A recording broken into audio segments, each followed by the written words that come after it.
આજ તો ગુરુ પૂનમ છે ને અમે નીકળી ગયા બગદાણા જવા માટે. બગદાણા આવ્યા તો આપણે રાજ્યના મુખ્યમંત્રી અહીંયા આવ્યા હતા.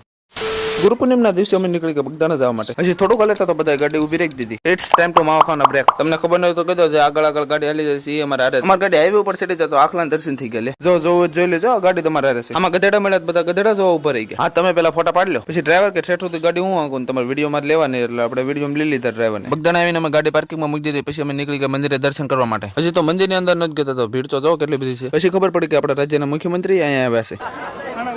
ફાઇનલી મુખ્યમંત્રી વૈજ્ઞાન બધા અંદર જવા દીધા. ભક્તોની ભીડ એટલી બધી હતી કે મંદિરની અંદર વિડીયો નહોતું ઉતારત, એટલે આપણે વિડીયો નથી ઉતાર્યો. આમ જો તો ખરી કેટલી બધી ગરદી છે ગુરુ પૂનમની. મંદિરની ઉપરથી ભીડનો નજારો જો તો ખરી આપણે લાગે કીડીઓ ઉભરાણી. પછી અમે આવી ગયા ભોજનાલયમાં પ્રસાદી લેવા માટે. આમ જો તો ખરી 22 જેટલી ભીડ છે, કરતા ડબલ તો અંદર છે. ભારતનો એકમાત્ર એવો રસોડું કે જે આ બધાને કારે પીરસે છે.